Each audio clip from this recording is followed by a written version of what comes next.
अस्सलाम वालेकुम दोस्तों, कैसे हैं आप सब? मैं खैरियत से हूँ और उम्मीद है कि आप सब भी ठीक होंगे। जनाब, आज है रमज़ान का 18वां रोज़ा और आज बड़े दिनों के बाद मैं आपसे बात कर रही हूँ। तो जनाब, कैसे गुजरे हैं सबके रोज़े? मेरे तो बहुत अच्छे जा रहे हैं, बस गला ख़राब हो गया था जिसकी वजह से इतने दिन तक मैं आपसे बात नहीं कर पाई थी। तो सोचा जनाब आज कुछ मेरा गला बेहतर है तो क्यों ना आप लोगों से गपशप कर ली जाए। तो जनाब, मेरा गला जो है वो रमज़ान स्टार्ट होने से पहले ही ख़राब हो गया था और इसकी वजह से मैं मतलब कुछ भी नहीं खा पा रही थी।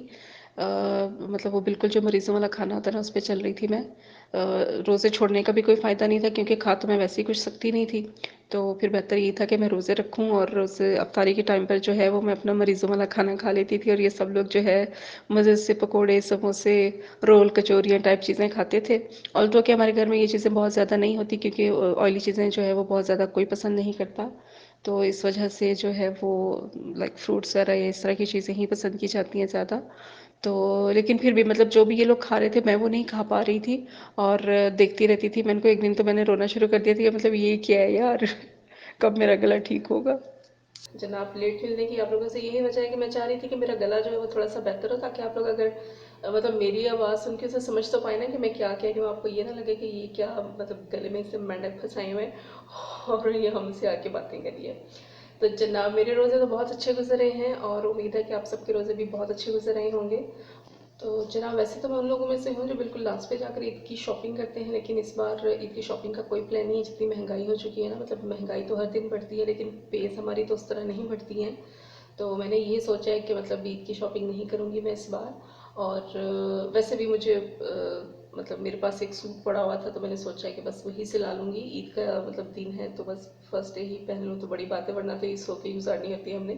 हम सोचते हैं कि जनाब हमने क्योंकि पूरा मंथ काम किया है, सारा साल काम किया है, तो जो हमें छुट्टी अवेल होती है तो मैं तो उसको सोने में ही प्रेफर करती हूँ।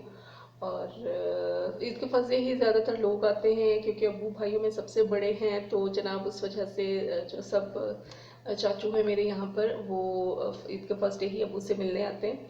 तो फिर अगर हमने कहीं जाना तो ईद के थर्ड या सेकंड डे जाते हैं, और क्योंकि अबू बीमार हैं तो शायद हम इस दफ़ा किसी के घर नहीं जा पाएंगे। तो जनाब इसलिए हमारी तो वही होगी जो पहले दिन होगी, क्योंकि पहले दिन हमारे घर बहुत सारे गेस्ट आते हैं। तो फिर पहले दिन के लिए तो मेरे पास सूट है पड़ा, तो इसलिए मुझे किसी किस्म की कोई टेंशन नहीं है। और वैसे भी मेरा नहीं ख्याल कि मतलब आप 4 5 6 सूट बनाएंगे तो ही आपकी ईद अच्छी गुजरेगी। ईद तो वैसे मिलने से और दिल की खुशी से अच्छी बनती है, ना कि अच्छे कपड़े पहन के या बहुत सारे कपड़े पहन लेने से मिलती है। और एज यूजल मैं हूँ अपने ऑफिस में अपने काम के साथ अपने डेली वाउचर्स बना रही हूँ अकाउंट्स के। और एज यूजल मैं क्योंकि साथ साथ नहीं बना रही होती, पिछले मतलब 3 से 4 दिन से मेरा ये काम पेंडिंग था और आज एज यूजल मुझे भूल गया था जनाब कि मैं जो कुछ पैसे हैं वो मैंने कहाँ एक्सपेंस आउट किए हैं। लेकिन कोई बात नहीं, जब मैं एंट्रीज करना स्टार्ट की मैंने तो मुझे खुद ही याद आ गया कि ये पेमेंट मैंने कहाँ यूज़ की है। ये अच्छी बात है कि मुझे याद आ जाता है। मतलब अगर बहुत सारी कोई अमाउंट किसी दिन मेरे पॉकेट पे पड़ गई ना तो तब तब मैं मारी जाऊंगी, अदरवाइज सब ओके चल रहा है। और अच्छी बात है ना, मतलब खैर है, कोई बात नहीं, ऐसे ही इंसान सीखता है। मैं भी सीख जाऊंगी एक दिन कि मुझे हर चीज़ जो है वो टाइम टू टाइम करनी चाहिए, डेली वाउचर्स करने चाहिए, मतलब बजाय इसके कि फिर मैं 4 5 दिन के बाद परेशान होती रहूँ और फिर हफ्ते के बाद अपना खुद ही ऑडिट करती रहूँ कि मैं जो किया था वो ठीक है, किसी किस्म की उसमें कोई मिस्टेक तो नहीं है। तो जनाब, जैसे कि मैंने आपको पहले भी बताया था कि अपनी गलतियां खुद पकड़ लेना और उनको खुद दुरुस्त कर लेना ज़्यादा अच्छी बात है, बजाय इसकी को कोई आपको पॉइंट आउट करे कि जनाब आपने ये मिस्टेक कर रखी है। और फिर कभी कभी गलतियां आपके गले भी पड़ जाती हैं, मतलब बहुत माइनर सी गलतियां होती हैं जिसमें आपका कोई कसूर भी नहीं होता, ऐसा उस पर कोई किसी भी चीज़ पे कोई इम्पैक्ट भी नहीं आ रहा होता, लेकिन फिर भी वो गलतियां आपके गले पड़ जाती हैं। तो मैं नहीं चाहती कि कोई भी मेरी गलती मेरे गले पड़ जाए और जो मैंने नहीं किया मुझे उसकी सज़ा मिले या मुझे उसका भुगतान भुगतना पड़े। तो जनाब एज यूजल मैं अपना काम कर रही हूँ साथ साथ और आपसे बातें कर रही हूँ, और मेरी पूरी कोशिश होती है कि मैं बातें ज़्यादा करूँ और काम भी, मतलब काम तो कर ही रही हूँ ना, तो उसके साथ साथ बातें भी आपसे ज़्यादा करूँ। बीच में खामोशी जो वो मेरी बहुत लॉन्ग नहीं होनी चाहिए कि आप लोग कहें कि बाजी सो गई है।